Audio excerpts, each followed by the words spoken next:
Hi, I'm Snigdha Sharma, and you're listening to Three Things, the Indian Express news show.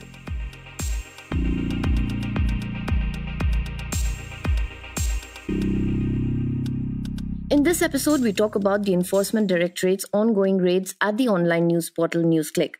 We also discuss the most recent high-profile resignation from Bengal's Trinamool Congress, along with Donald Trump's impeachment trial.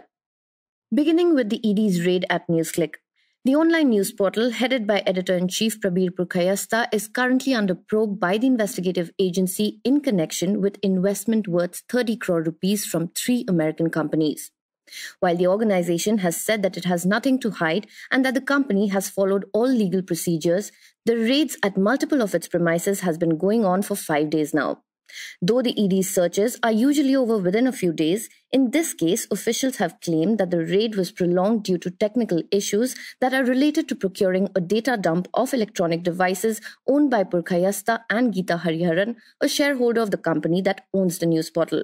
In this segment, we spoke to Indian Express reporter Deeptiman Tiwary about what is happening at Newsclick. To begin with, Deeptiman, if you could give our listeners a brief background on Newsclick, and also if you could highlight the sort of unusual circumstances that surrounded these raids. All right. Newsclick is a news portal run by Prabir Purkayastha and a famous author, Geeta Hariharan. It has been of late critical of the government, has also been reporting on farmers' protests. People associated with the news group have been said to be associated with the left ideology. And it has been running for quite a few years now as a news portal. So Newsclick has been under investigation by the Delhi police and recently by the Enforcement Directorate. From what we know from our sources is that the Ministry of Information and Broadcasting has sent some complaint about a month back to Delhi police where an FIR was registered with the Economic Offences Wing of Delhi police. However, that FIR does not name Newsclick per se. On the basis of that FIR, however, Enforcement Directorate has registered a case where it has named Newsclick and the holding company which runs the Newsclick portal. And it is alleged that Newsclick has got some FDI, foreign direct investment, from certain US companies which have dubious credentials. So based on that money laundering case, Enforcement Directorate started searches of around 10 premises associated with Newsclick as an entity and an organization and at the residences of people associated with Newsclick. The searches started on February 9, although some of these searches ended by the next day, that is on February 10th. But one of the searches continued till late yesterday night. Now, this was a search on the residence of Newsclick's editor-in-chief, Prabir Purkayastha, and author Geeta Hariharan. They have their residence at Saket. And through those 5 days, both Purkayastha and Hariharan could not leave their residence. Now, Enforcement Directorate says that this was due to a technical issue because they wanted to take possession of their electronic devices, which means their phones and laptops, but they were not ready to part with them. And so they had to take a dump of the data that was stored in these electronic devices at their residence. And taking some backup of some emails was taking a long time. And because this could not be done at the office or they were not ready to hand the same over to ED, so they had to do it at their residence. And such searches cannot be done without the presence of the person whose residence is being searched. So this had led to a situation where for 5 long days, day and night, Enforcement Directorate officials were virtually staying at Purkayastha's house, and they both were unable to leave their premises because the backup was going on. This is slightly unusual because generally searches or raids generally end within 1 to 2 days, especially of a small organization like Newsclick or someone's small residence would generally not take so much of time. But as I said, ED claiming that there is a technical issue. Newsclick people have been saying that they're being harassed for doing good journalism. Whatever may be the reason, yes, it was an unusual circumstance. Deeptiman, if you could quickly also go over the 30 crore rupees worth of foreign remittances that were received by Newsclick that is currently under the ED scanner. And also, does it have anything to do with the BJP's policy for digital news organizations? I think that it came up with in September 2019, under which FDI had been capped at 26%. See, this we don't know because we don't really have full details of why ED is going after Newsclick. As far as the ED case is concerned, prima facie, the information that they have provided to the media and to us, which we have reported earlier in our newspaper, is that a Newsclick, which is held by PPK Newsclick Studio, this company received FDI of around 30 crore in two tranches of 9.59 crore and rupees 20.92 crore since April 2018 from three different US companies. ED has claimed that this FDI was shown to be proceeds of some exports. However, it says that there is a question mark whether these exports actually happened because what kind of services were provided is not very clear. Then it says some of these US companies from where the FDI came are non-functional or have dubious credentials. So these are largely the allegations. The investigation is still going on. So one cannot say what the ED is claiming is true or not, or whether ED will eventually be able to prove its case at all. Newsclick has claimed that, look, we are completely clean. We have nothing to hide. And we have always followed the law. Of course, it is only when the case reaches its logical conclusion are we going to know exactly whether Newsclick is guilty or not. However, as far as government's FDI policy regarding online news portals is concerned, whether that is connected to this case, one does not know exactly, because as of now, the case is not talking about whether Newsclick has actually violated the FDI limit fixed by the government. What the case is saying is that the very FDI which has come may actually be fraudulent. And so it amounts to money laundering. So these two things are slightly different. Now, Newsclick has officially said that the organization is doing its best to assist the ED. If you could elaborate a little on the news organization's response to these raids, and also have any journalistic bodies like the Editors Guild or Press Club of India made any statements in this regard? Newsclick has obviously claimed that it is being targeted because of its journalism, which has been critical of the government. It has also pointed out that in the past few months or a few years, one has seen a crackdown on, critical media from agencies such as the National Investigation Agency or Enforcement Directorate. And it says that the action against Newsclick is in the same series.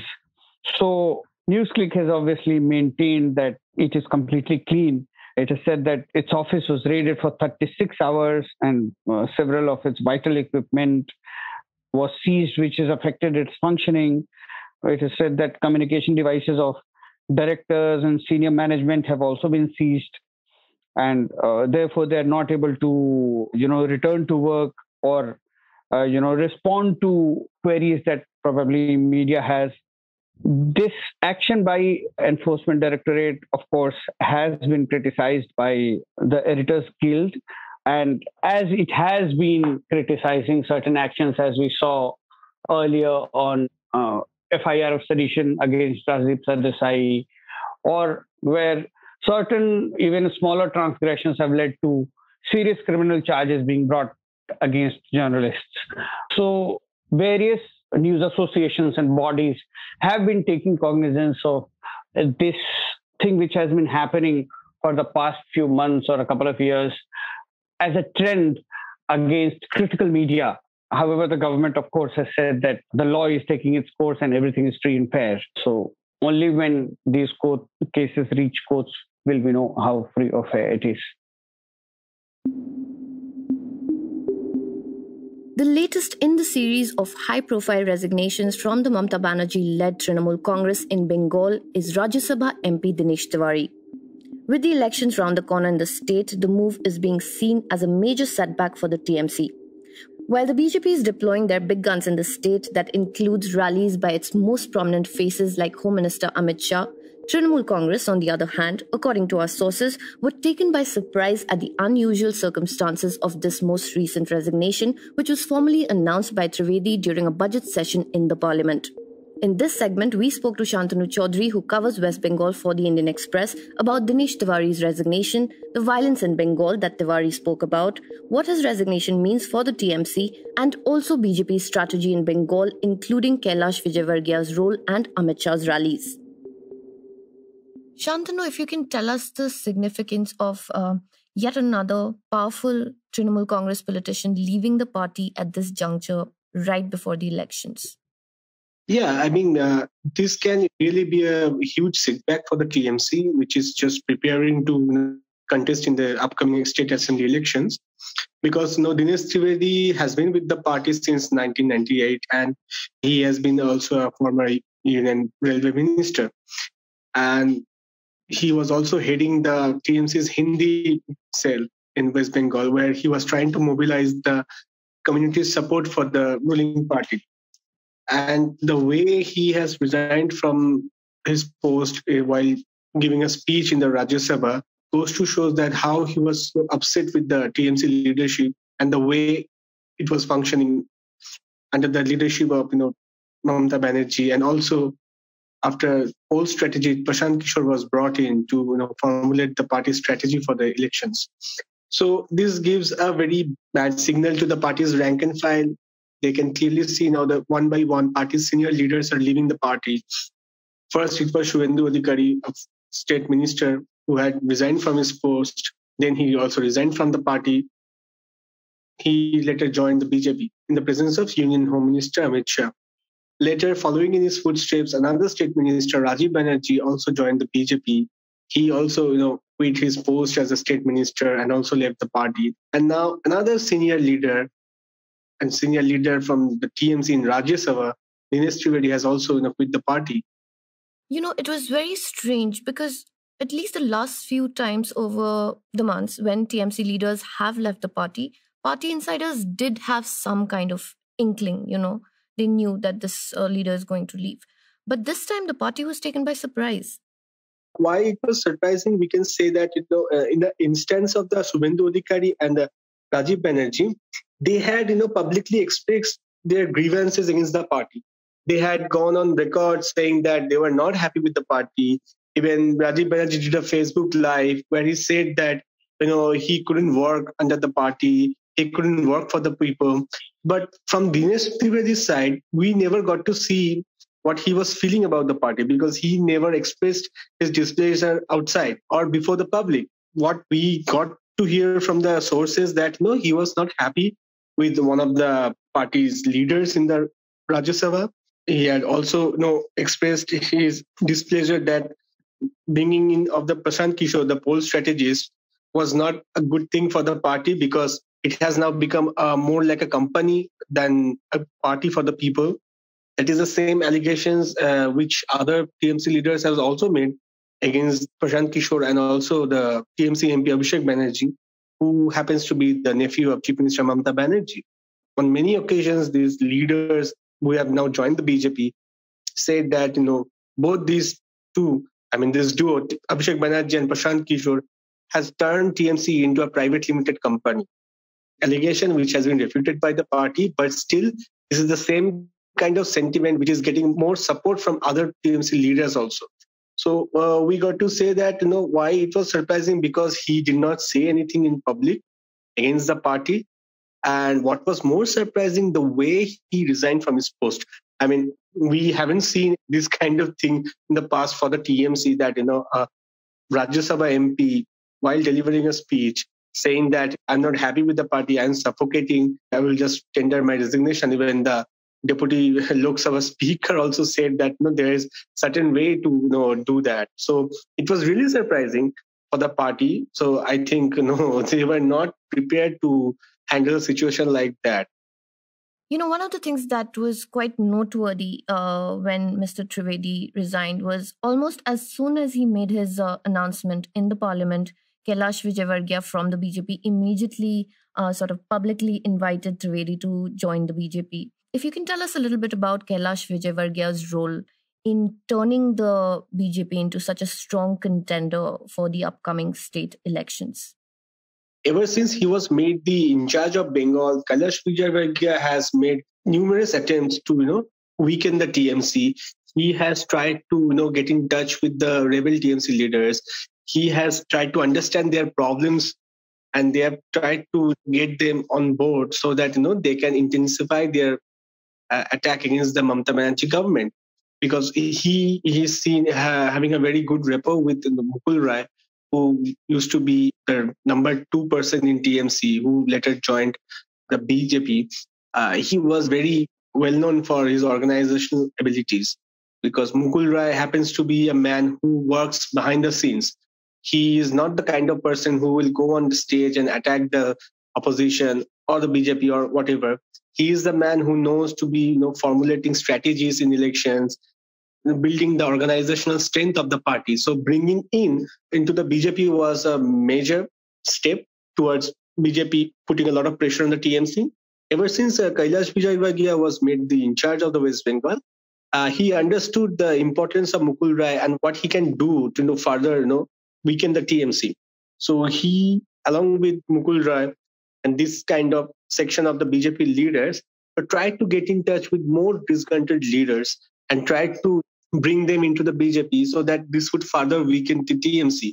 Because the public perception is that the more TMC leaders leave the party at this juncture, they will feel that there is something wrong with the TMC and there's something wrong the way it is being functioned right now. Shantanu, if you could, shed some more light on the violence in the state of West Bengal that Mr. Trivedi referred to in the parliament as the reason for his resignation. What is he talking about? Who is involved? Who's responsible? West Bengal has a history of political violence. When the Congress was in power, there used to be Naxalite movement during the 70s. After the left came to power in 1977, the state witnessed more such political violence than what was before. There were instances of police firing. There were instances of political killings. It just only got intensified with the left front government. After TMC came to power, people thought that there will be a change in this kind of culture which West Bengal has witnessed so far. But there hasn't been a drastic change in this regard, because since Mamata Banerjee came to power in 2011, we have witnessed the incidents of violence, and it has intensified after the BJP made huge inroads in Bengal in 2019 when it won 18 Lok Sabha seats out of 42 total parliamentary constituencies in West Bengal. We have seen a number of incidents taking place against the BJP workers or booth level workers, local leaders. According to BJP, they say that more than 130 of their workers have been killed. Sometimes the figure, they say that 150, 120. This keeps changing, but what we can see from them that there is this clearly a trend which is going on to target the BJP workers, booth level workers in the state. In most of the cases, the TMC have denied their role in these incidents, but the BJP has alleged that in most of the cases, TMC workers or the TMC goons were behind these attacks. So what we can see that the more the BJP is gaining grounds in West Bengal, the more the TMC is getting threatened by its presence. So there's clearly a trend which has been going on for the last 2.5 years. That's what have been taking place in West Bengal. Now that there's so many resignations, spate of resignations over the last 2 months, maybe many are yet to come. But are there any specific steps that the Trinamool Congress is taking, especially this time since it was taken by surprise, to deal with this situation, all these resignations? Heavyweight leaders like Shubhendu Adhikari and Rajiv Banerjee aired their grievances against the party. The party had tried to make amends with them. They had held meetings with them. They tried to understand their problems and tried to keep them in the party. Like Shubhendu Adhikari, the TMC MP Shaugat Rai held multiple meetings, but they were not so fruitful, but we can see that now. State Education Minister, who happens to be the TMC Secretary General, Partho Chatterjee, also held a meeting with Rajiv Banerjee, but those were also not fruitful. So after that, when more leaders started speaking out against the party, then the TMC adopted a different approach. They said that they are not going to tolerate any more such phenomena. When Baishali Dalmia, a TMC MLA, spoke against the party, she was expelled from the party by the TMC. So this just gives a clear message to the party's rank and file that the party is not going to tolerate any more statements which would damage the party's reputation and run up to the assembly elections. That we have seen so far from the TMC when it comes to the local MLAs or lesser known leaders, but we haven't seen this kind of approach when it comes to the party's heavyweight leaders. Right now, when Dinesh Trivedi has just resigned, so we now have to see what action the TMC takes. We expected that the TMC would take an action against him, but so far it hasn't taken any action. So we have to wait and see what it does to against these heavyweight TMC leaders. But so far, the TMC has made it very clear that they will not allow any more leaders to come out publicly and speak against the party. If they do that, the TMC will crack the whip and they will just make it very clear that they will not tolerate anymore. Okay, finally, if we can talk a little bit about Amit Shah's recent rallies in West Bengal. Like you mentioned earlier, his Bua Bhatija remarks, or his remarks are getting quite personal, his attack towards Mamata. And he has made it very clear that he is going to come again and again and again in the run-up to the elections. And this time in Matua, he even alleged that in Bengal, raising the Jai Shri Ram slogan has become a sort of a crime. What has been the public response to his recent rallies in the state? He held a roadshow in December in Birbhum, and after that he came to Bengal recently in February. He was scheduled to hold a rally on January 30 in Thakurnagar, but it got cancelled at the last minute after the bombing outside the Israeli embassy in Delhi. So his proposed visit was cancelled.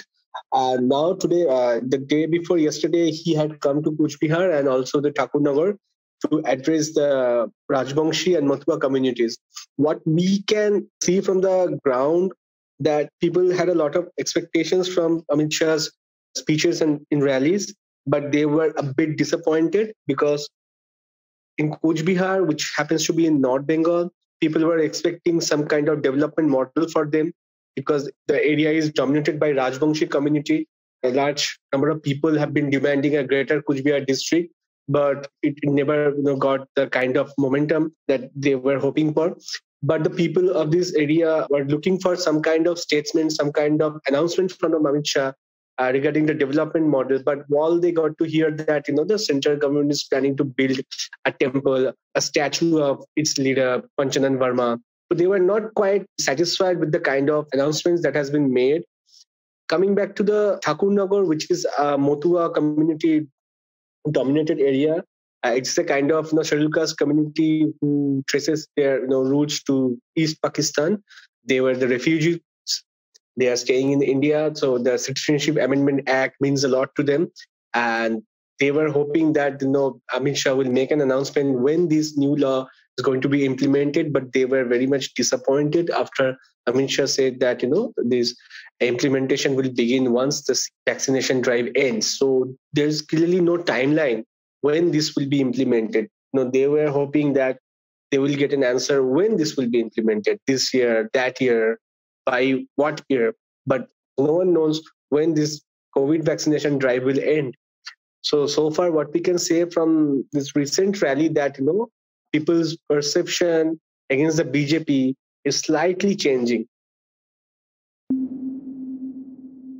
And finally, we talk about Donald Trump's impeachment trial. The Senate of the United States yesterday voted to acquit former President Donald Trump in his second impeachment trial, finally bringing an end to all the questions about his alleged role in inciting the violence that had taken Washington's Capitol Hill by storm early in January this year. With a 57-43 split, the Senate fell 10 votes short of the 2/3 necessary for conviction. Most notably, along with all 50 Democrat members of the Senate, 7 Republicans also voted in favor of impeaching Trump on charges of incitement of insurrection. Though Trump managed to get acquitted, the results reflected the widespread outrage against his conduct among senators, many of whom experienced the violence of the attack firsthand. The proceedings for the second trial were started by Democrats who alleged that the former president had consistently made efforts to overturn the 2020 presidential election results and then gone on to provoke the assault on the Capitol Hill in a desperate attempt to remain in power. After the verdict of the fourth impeachment trial in American history was made public, Trump brought up the witch hunt against him by his enemies. He said, and I quote, "I always have and always will be a champion for the unwavering rule of law, the heroes of law enforcement, and the rights of Americans to peacefully and honorably debate the issues of the day without malice and without hate." Unquote. You were listening to Three Things by the Indian Express. Today's show was written and produced by me, Snigdha Sharma, and was edited and mixed by Joshua Thomas. You can follow us and also leave us some feedback on Facebook and Twitter at Express Podcasts, or you could also send us an email at podcasts@indianexpress.com. If you like this show, please do subscribe and leave us a review wherever you get your podcasts so more people can find us. You can also find us in the audio section on the top right corner of our website, indianexpress.com.